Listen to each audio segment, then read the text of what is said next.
হয়, অসমীয়া জাতীয় বীৰ লাচিত বৰফুকনৰ আজি এটা বিশেষ দিন আৰু সেই দিনটো আজি ৰাজ্যজুৰি দল সংগঠনে উদযাপন কৰিব।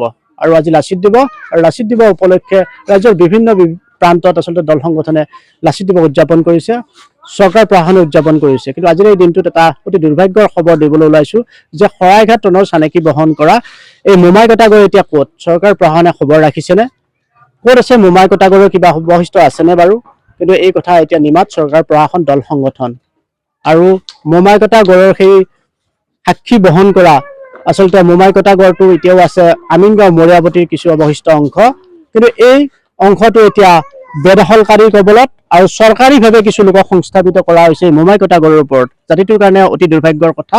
আৰু এনেদৰে বহু লোকক সংস্থাপিত কৰা হৈছে এই মোমাই কটাগড়ৰ ওপৰত। এয়া মোমাই কটাগড় আৰু আমিনগাঁও মৰিয়াৱতীত অৱস্থিত। আৰু মোৰ সতীৰ্থ এয়া দেখুৱাই আছে এতিয়াও এনেদৰে অৱশিষ্ট কিছু স্থান আছে য'ত মোমাই কটাগড়ৰ আচলতে স্মৃতিচিহ্ন চিনাকি হৈ আছে। কিন্তু তৎসত্ত্বেও কিন্তু চৰকাৰ প্ৰশাসনে কোনো ধৰণৰ গুৰুত্ব নিদিয়ে। মই দেখুৱাই আছো এনেধৰণে এটা ৰাজহুৱা অনুষ্ঠানকো এনেধৰণে ভূমি প্ৰদান কৰিছে চৰকাৰীভাৱে, য'ত মুখ্যমন্ত্ৰীৰ নামো তাত ফলকত আৱা আছে। গতিকে এনেধৰণে যদি এটা অনুষ্ঠানক প্ৰদান কৰা হয় আৰু কেইবাটাও অনুষ্ঠানে আচলতে আমি দেখুৱাই আছো এয়া দেৱাল বহাইছে আৰু এয়া হ'ল মোমাই কটাগড়ৰ সেই অন্তিমটো স্থান য'ত এতিয়া কিছু চিনাকি আছে।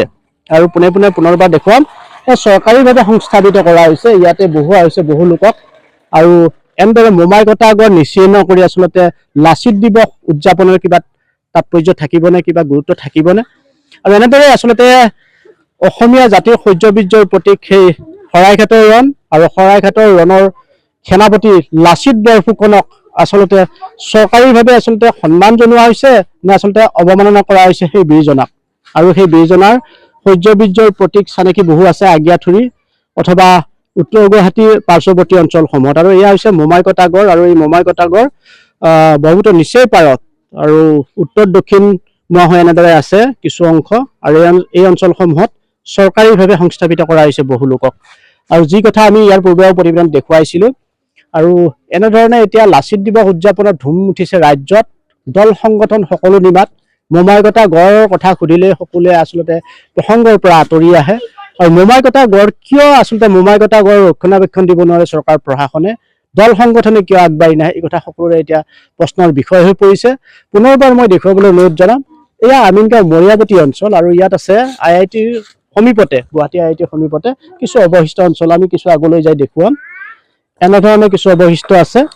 আৰু এই অৱশিষ্টসমূহৰ ওপৰতো আচলতে মূল পথছোৱাটো আচলতে যিছোৱা পথ হিচাপে ব্যৱহাৰ কৰিছে তাতো কিন্তু বেদখল হৈছে আৰু দেৱাল বহিছে।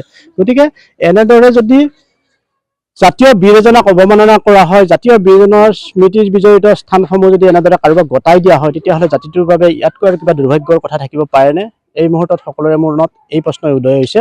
আৰু আচলতে চৰকাৰে যেতিয়া দল সংগঠনে যেতিয়া শৰাইঘাটৰ শেষ ৰণৰ কথা কয়, গতিকে শৰাইঘাটৰ শেষ ৰণ কেতিয়া হ'ব? যদি শৰাইঘাটৰ শেষ ৰণ হ'বই লাগে তেতিয়াহ'লে এই কথাবিলাকৰ প্ৰতি চৰকাৰ প্ৰশাসনে গুৰুত্ব দিয়ক, দল সংগঠন আগবাঢ়ি আহক, জাতীয় বীৰগৰাকীৰ প্ৰতি প্ৰকৃত শ্ৰদ্ধা নিবেদন কৰক। এই কথা এতিয়া সকলোৱে বিচাৰে। আপুনি বিচৰা বাতৰি পাব কেৱল নিউজ 18 এপত। নিউজ 18 এপ ডাউনলোড কৰিবলৈ স্কেন কৰক এই QR কোড। গুগল প্লে ষ্টৰতো পাব এই নিউজ 18 এপ।